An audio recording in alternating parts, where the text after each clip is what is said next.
gentlemen, welcome back. It's another beautiful day. Really fantastic. 66 degrees outside and really crisp air. It just feels great. So today I'm going to run my car over to my guy George at Foothill Independent Motorworks, try and get an oil change going and just kind of look the car over. I'm hoping George might be kind enough to do a little interview with me, which I think would be a lot of fun. And I want to ask him some questions about what it's like owning his own shop, how he got into the business, stuff like that. And if I can, get the Lexus up on the lift and take a peek at it. So we'll see what happens. I'm gonna try and grab a bite to eat and then head over to George and also run the car through the wash. So lots to do. Let's get at it. All right, I'm here with my friend George at Foothill Independent Motorworks. I've been bringing my LS400 here for the last little over 5 years. Thanks to George and his team, he's kept my car on the road. It's a Lexus, dude. That's right. That's not us. Well, but without a good shop, I would be, I don't know where I'd be. I'd be on the side of the road. So I just thought it would be kind of fun. I'm here for an oil change. And so George, how long have you been in business? How long has your shop been here? I've been in this location for 18 and a half years. Oh, wow. Yeah, since 2003. And what brought you to this area? I live here. Okay. I didn't want to commute. So this shop was empty. So I talked to some people and made it happen. Oh, that's cool. And how long have you been a mechanic? I've been a mechanic since 1990. Okay, and where were you? I know you used to work at a Lexus dealership. Yeah, I started a independent shop and then went to Toyota of North Hollywood. And then from there on, I worked at Bob's with Toyota, and then from there, I worked at Lexus of Glendale. Oh wow, you kind of hit all the big ones in the area. Yeah. Yeah. And then I opened my own. And what did you do when you were a dealer tech? Were you like what was your title? What did you do? Well, you start as just a regular technician, and then Toyota has 3 stages where you become a pro and then a master. But you have to take certain classes, and then you have to have certain years under your belt. So also you have to pass ASCs. I also had a smog license at one point. Oh wow! I don't do that anymore. So you kind of did everything. Yeah, I mean, once you're in the business, you might as well. Yeah. And what makes your shop special? Is it? Well, I mean, I know. People tell me. My best tool in my toolbox is you have to be honest with customers, and they'll always come back, because everybody's born in this country with cars. So when you're being dishonest, people would right away find out, and they tell so many people. So I think honestly, I don't know why some people go that route. It doesn't work for them, but they still do it. I don't know you just be honest with the customer. Even if we mess up, we tell the customer we messed up, and we'll take care of it. And that's been my motto. Yeah, that's great. Plus, having good technicians, it's a huge deal. Yeah, that's what makes or breaks a mechanic shop, I think. Oh yeah. And I know Ricky's been working on my car pretty much the whole time I've been bringing it Ricky, here. for his age, he's a very mature guy, extremely intelligent, and he learns so fast. And he's been with us for 5 years, and he's just amazing. Yeah. Hey, there he is. There's Ricky. There's Ricky. All right. So just a few more questions for my buddy George here. What's your favorite long-term car? I would go with a Toyota Land Cruiser. Land Cruiser? Mm-hmm. As an SUV, 4-wheel drive. As a city sedan, the LS400, series. What about the 430? 430 is a nicer car. The only thing for me anyway is I didn't know why Toyota tried to imitate Mercedes with the 430. And I think a lot of customers were put off with that one, but it's a very reliable car, extremely nice, extremely comfortable. I just don't like the looks because reminds me of German cars, which I think the LS400 was a legendary look, and they should have just improved on that. And then the 460, another great car. Too many features that people don't need, but that's what the flagship of a Toyota Corporation is. Yeah. For us, a luxury sedan. Right. So yeah, And- but great cars, unbelievable cars. Still the best, in my opinion, on the planet. Yeah, yeah, I agree. Best advice to keep your car going? Just change fluids on time. Oil change 5,000 miles? Especially on Toyota Lexuses, yeah. Yeah. Just good, use good quality fluids and then do them on time. Don't think it's Toyota, it goes forever, so it doesn't need transmission fluid or power steering or coolant or whatever. Yeah, change them every 5,000 miles or every 10, 15, 20, whatever the maintenance book says. So then you should be fine. Very good. Yeah, you would prolong the life of your car. Very good. Yeah. All right, well, Because Toyotas are designed to go over 300,000 miles. wow. Like on Priuses, the factory set the odometer to stop at 299, 999, but they still go for another 100,000 miles. So, Wow. Yeah. Wow. That's Yeah. amazing. And you would think for a hybrid car, that's not going to happen, but they're so reliable. Yeah, they are. Yeah. Well, I know you're a busy man, George. Thank you for your time. Thank you for your friendship. Anytime, And, David. Yeah. you know, It was great. And if you need any work done on your Toyotas or anything else for that matter, come see George. Oh, thank you. Yeah. Thanks, Dave. Yeah, you're very kind. All right. Well, thank you very much. Thank you. All right. So we've already had the oil changed by, I guess it was Ricky. I mean, really, Ricky's been keeping this car on the road all these years through George, and really appreciate both of you guys so much. Thank you. And the reason why I keep going back to Foothill Independent is, like, for one simple reason. It's when I say, hey, do I need anything done to my car? The answer is usually no, unless something's broken. And then yes, like, something does need to be done. But, like, I did something that you should never do. I told Ricky when he was putting it up on the lift, I said, hey, do an oil change, and hey, look it over. It's been sitting a while, so let me know if it needs anything. And he said, no, doesn't need anything. Everything looks good. It's really clean. He said, we've done a lot of work to this car. It looks good. And really, like, they haven't done any work to this car, any significant work to this car, in at least 2 years, if not 3. And, so that's a testament to the fact that they use good parts. George was telling me, even some of the parts that come from Japan aren't good. I can't remember the brand he said, but he said there's one brand in particular he refuses to use because he always ends up having to redo the job. And, for him, that's loss of income. So he would rather do the job once and use good parts. And the other thing that's great about George is he'll admit when he makes a mistake. And, and I've had to take my car back for a couple of things over the years. And he's always made it right, so it was never an issue. There's some shops that'll just tell you that you're crazy, or that, like, there's no way they made a mistake or whatever. But not George. He'll just say, yeah, okay, well, we'll look into it, and if it is something that they overlooked or whatever, he makes it right. Even if it costs him money. So it's rare to find a shop like that.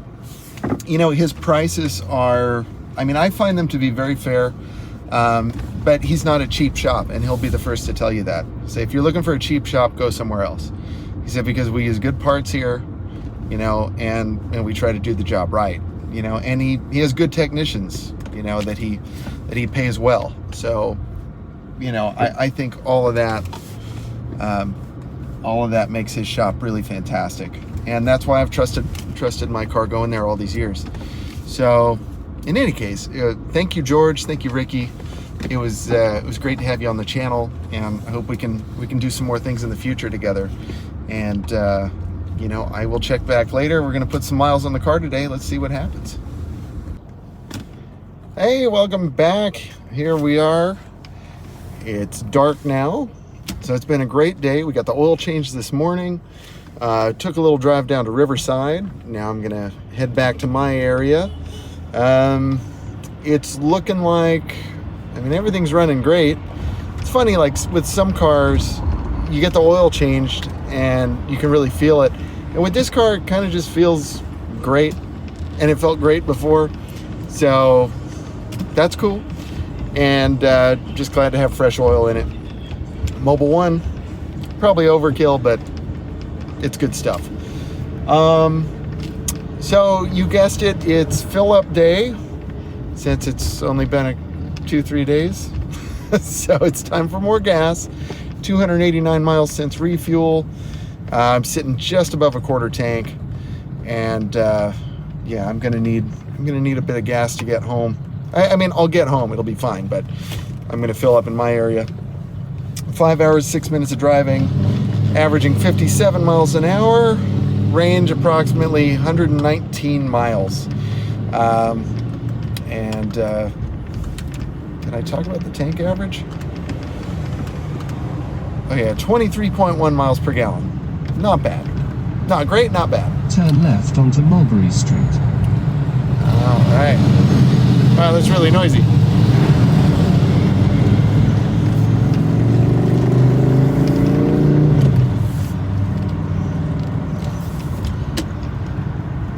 All right, sorry about that. Just had to focus on what I was doing. In any case, we're gonna get on the freeway here and rocket back to my neighborhood. I'll probably tap in after we've gone to the gas station, and we should be good. So be back soon. All right, I'm back. You know how it goes. Like, something comes up and I've got to film it. So the LS400 had to hurt some feelings. All right, it happens every now and then. You know, yesterday I was talking about like the power of the V8, and I said the car isn't fast. Not exactly true. The car is pretty fast. Somebody was crawling up my tailpipe. Like, I don't know what he was trying to do. And we got on the freeway and he was just on me. And I guess I was feeling a little spicy. You know what I mean? Just like, no, we're not doing that today. So I went down to my transmission. I put her in power mode, all right, and had to hurt some feelings. And like, the dude's headlights turned into just little dots so quickly, and he was so humiliated that he didn't dare come back up my tailpipe. So that was a good demonstration of the force and the dominance of the 1UZ FE 4-liter V8. I definitely like hurt my gas mileage, but I had to hurt some feelings. I mean, you guys know how it is. Sometimes you just don't want to be messed with. Sometimes you want to just show that, like, no, not cool. You know, your little turd of a car is not going to mess with my, proper gentleman's saloon here. I was going to show you just a little example of the awesome force that lies under the hood here, but I guess we've got a little bit of traffic going, so maybe I'll tap in a minute and show you guys what's up when we put the hammer down. All right, I think this is a pretty good spot. So you see, so keep your eye on the silver car up in the distance. Here we go. Down. And look at that. We're just like right up on him in no time. It's a fast old car, man. It'll get the job done. I'm a little nervous about that Ford Explorer. Because Ford Explorers tend to be sometimes not just Ford Explorers. And this one, oh, I think he's just a Ford Explorer. Man, that is rough. I miss the days of the Crown Vic because you know, most soccer moms didn't drive Crown Vics, but like every soccer mom drives a Ford Explorer, and they all look like cops. So it's kind of a bummer. Maybe we can do one more poll. I just don't want to get a ticket. Because this car, you know, I mean, of course I'm going from 55 miles an hour to like 56 miles an hour. But, yeah, it accelerates quickly. So, yeah, let's see if you find a good spot. I mean, we're actually, like, going along at a pretty brisk clip right now. So like to accelerate from, you know, this speed is pretty fast. Yeah, let's just see, you know, get up to this car here. Ready? Here we go, full throttle. And I need to hit the brakes. I mean, she'll really boogie. And that's a lot of fun. But it's, you know, it's good, responsible fun. It's quiet, it's soft and luxurious. It really doesn't feel like, it's not a sporting experience. It's just, you very quickly and smoothly accelerate. It's awesome. So anyway, had to hurt some feelings tonight. Had to show you guys what I'm talking about. You know, not like I'm going to go to the drag strip and win any races, but you know, like, I'll hurt some feelings on the freeway, definitely. So, gotta hand it to the venerable 1UZ. It's a good engine.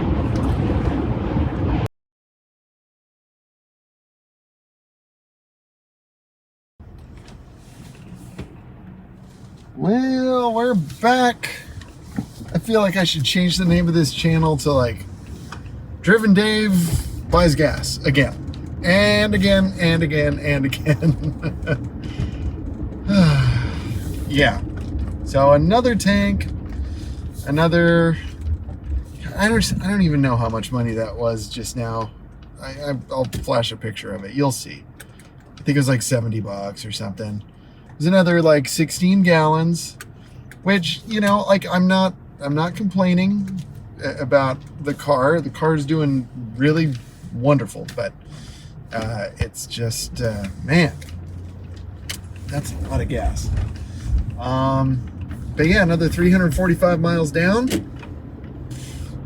And I guess I've done about 120 since the oil change. And still have to head home. So another probably 8 or 9 miles and I'll be back. But, you know, hey, it was a really, really good day. I'd like to once again thank my mechanic and friend George at Foothill Independent Motorworks. Really wonderful mechanic, wonderful shop. Shout out to Ricardo, who's really like done most of the wrenching on my car the last 5 years, and you know, really appreciate his professionalism. You know, he does clean work and he knows what he's doing.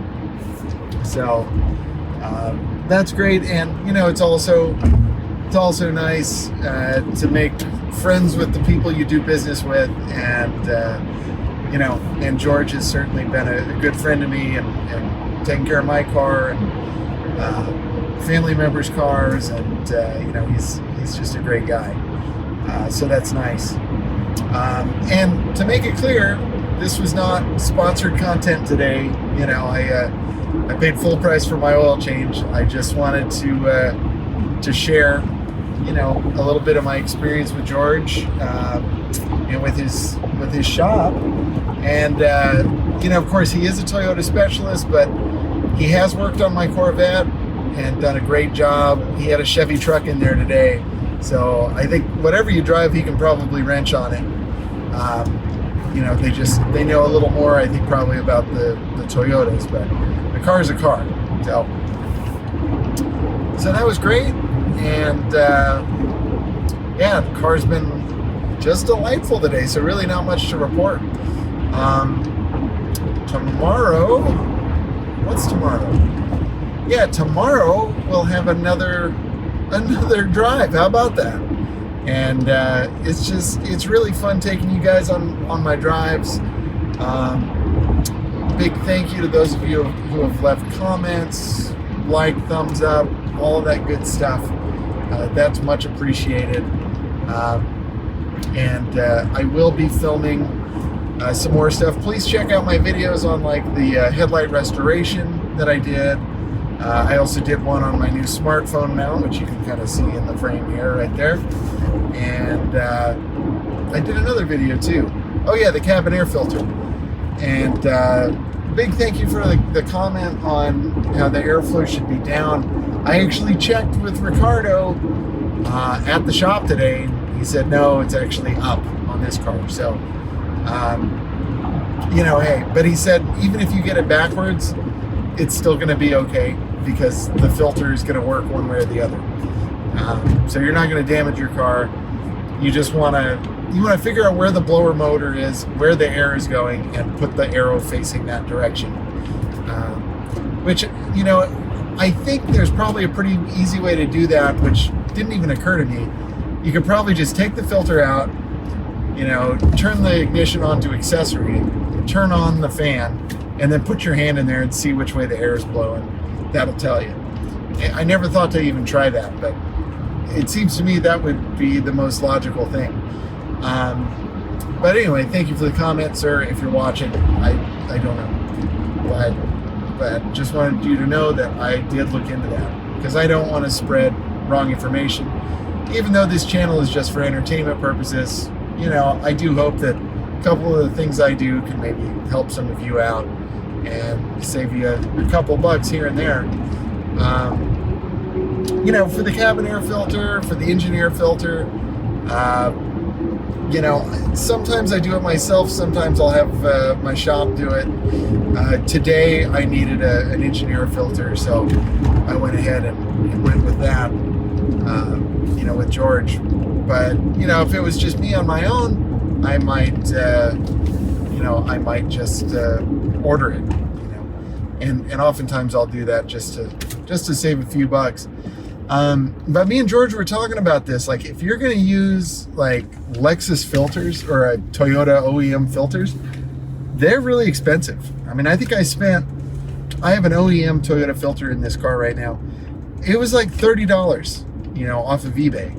And, you know, I think the last time I did this, I did the engine air filter and the cabin air filter. I did them together. It was something like $60, you know, for Toyota OEM. And, you know, I mean, no doubt the car is worth it. And it's great to use OEM when you can. But, you know, that's expensive. But that's my thoughts for today. Thank you to everyone for watching. You know, if any of you made it this far, I really appreciate it. You guys are awesome.